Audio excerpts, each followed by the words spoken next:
सर्व मित्र-मैत्रिणींना सुमित्राचा नमस्कार. कसे आहात? सगळे मजेत ना?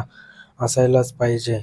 असेच जावाजावीच्या कहाण्या वाचत राहा आणि जगत राहा, जाऊन घेत राहा, आनंदी राहा. मित्रांनो, आपण मागील कहाणीत शरीर सुखासाठी तहानलेले मामी वाचलेत. असलेच की मी सुट्टीत मामाच्या गावाला मामाची मुलगी संजनासाठी गेलो होतो. मला तिच्या पुच्छीचे सील तोडून तिला कळीचे फूल बनवायचे होते आणि संजनाही त्याची आतुरतेने वाट पाहत होती. पण तिचे पिरियड चालू असल्याने आमचा हिरमोड झाला होता आणि संजनाचा पण हिरमोड झाला होता. असे पण मी मात्र माझ्यावर फिदा होती आणि मी कसं तिला 2 दिवस मनसोक्त जाऊन तिच्या शरीर सुखाची इच्छा पूर्ण केली हे आपण वाचलेत आहे. 2 दिवसांनी मामा आला आणि त्या रात्री मामी त्यांच्या बेडरूममध्ये झोपले होते आणि मामीने मला संजनाच्या बेडरूममध्ये झोपायला सांगितले होते. रात्रीचे 9 वाजले होते अन सर्वत्र सामसूम झाली होती. मी संजनाच्या बेडरूममध्ये गेलो तर तिने चेंज करून शॉर्ट घालून गाऊन घातला होता आणि तो गुडघ्यापर्यंतच होता. मी तिला म्हटलं, "काय गं संजना, झोपायची तयारी चालली वाटतं." "संजना, हो रे सौमित्र," ती त्याला म्हणते.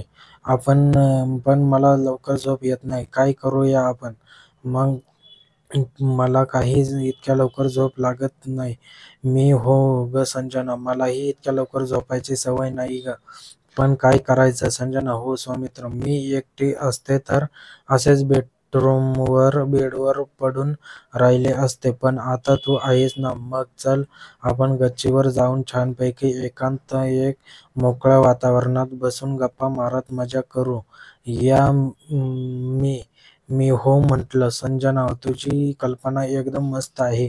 चल वरती जाऊया." असं म्हणत मी चेंज करत अंडरपॅन्ट आणि टी-शर्टवर संजनाबरोबर गच्चीवर गेलो आणि गच्चीवर जाताच छानपैकी हवा सुटली होती.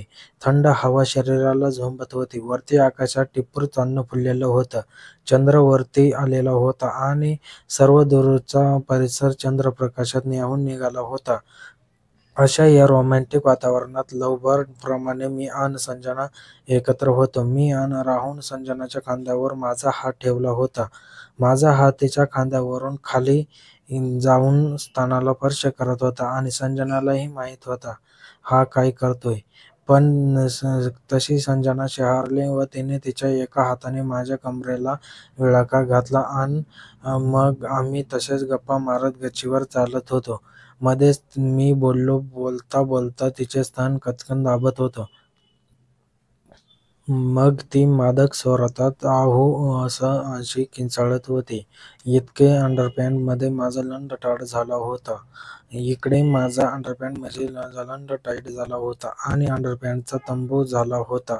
संजना पण त्याकडे नजर रोखून पाहत होती. चंद्रप्रकाशात सर्व काही स्पष्ट दिसत होतं आणि मी संजनाला म्हटलं, "एवढं काय टक लावून बघतेस गं संजना?" ती लाजली आणि म्हटली, "काय पण बोलतोस? मी तुझ्याकडे खाली बघते." "संजना, गप्प बस. चावट कुठला? काहीही विचारतोय मी." "अगं, जे खरं आहे तेच विचारतोय. त्यात काय लाजायचं एवढं?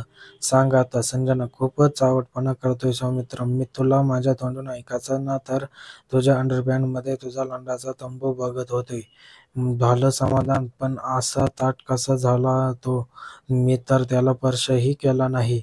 "मी हो संजना, तू स्पर्श नाही केला. पण तुझा हात माझ्या आणि माझा हात तुझ्या कुठे आहे? तू जरा लक्षपूर्वक बघ आणि नीट विचार कर कसं काय झाला तो. आणि जवळ येताच कसं होईल अजून याचा पण विचार कर. पण तू माझ्या जवळ आहेस आणि तुझे मुसमुसले तारुण्य पाहूनच कधीचा तुझ्या कळीच्या फुलात रूपांतर करायचा विचार करतोय आहे गं. कधी एकदा तुझ्या सामावतोय असं झालंय त्याला." "संजना, हो गं सौमित्र, माझी पण हीच अवस्था आहे रे. कसं सांगू तुला?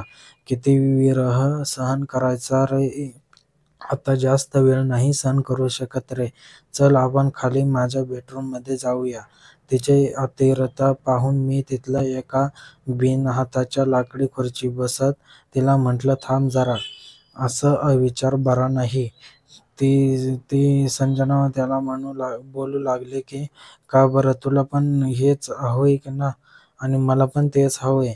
असं का बोलतोय? असं असं का विचार बदलतोयस तू? मला तुला संजना माझ्या मांडीवर दोन्ही बाजूला पाय सोडून बसत म्हणाली. असं का बोलतोय सौमित्र? यात विचारता कसला? आपण ठरलंय ना, माझे पिरियड संपल्यावर तू माझा शेल तोडणार आहेस ते. हो ग संजना, मलाही खूप वाटतं ग, पण तू पहिल्या वेळेस घेणार आहेस ना, त्यामुळे तुला त्रास होईल. अगं, आणि तू जर मोठ्याने ओरडलीस तर मामा मामीने तुझा आवाज ऐकला तर काय होईल? जरा विचार कर. संजना म्हणाली, हो रे, बरोबर आहे. मग आता काय करायचं संजना? तूच विचार करून सांग. आता माझं काही डोकं चालत नाही. आणि संजना म्हणते, थांब थोडा वेळ, आपण नियोजन करू वरतीच. इथे आपण संजना, हो रे म्हटल्यावर काय हाल होतील माझे माहीत नाही रे. पण काही झालं तरी मी अजून वाट नाही पाहू शकत सौमित्र. माझ्याकडे पर्याय आहे यावर. तू नको काळजी करू. आपण गच्चीतच हा सोहळा साजरा करूया. मी, वाह संजना, मस्त संजना, आवडली तुझी कल्पना. मी तिच्याकडे कडक झाल्याने स्तनावरील फुटण्यासारखे कडक झालेले मनुके रगडत बोलत होतो.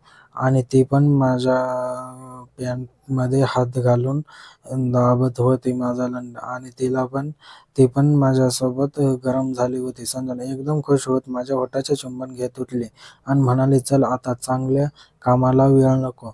आणि तिने गच्चीवर एका खोलीचे दार उघडले आणि त्या खोलीतून एका गादीचे कुडाळे बाहेर काढले. तसं मी पण तिला मदत करायला गेलो. आम्ही 2 गाद्या आणि 2 उश्या बाहेर काढल्या.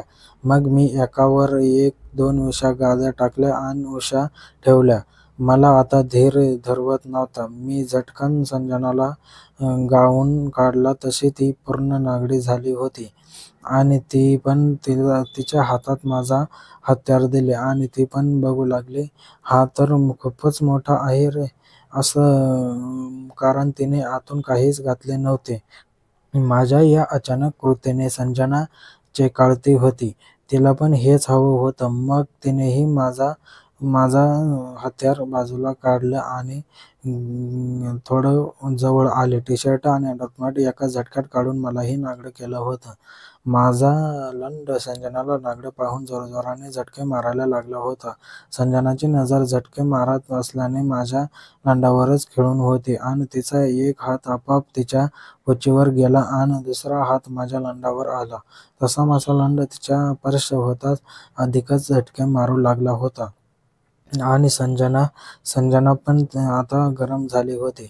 अधिक वेळ न लावता संजनाला उचलून गादीवर वळतानी झोपून तिच्या शेजारी एका कुशीवर आणि तिच्या अंगावर एक पाय टाकून झोपलो. मी माझे ओठ तिच्या गुलाबी ओठावर ठेवत तिचे चुंबन घेत एका हाताने कडक झालेले स्तन कुराळून लागलो आणि अंगठ्याने तिचे ताठरलेले मनुके रगडू लागलो. तशी संजना आहू अह अशी मादक स्वरात किंचाळायला लागली होती.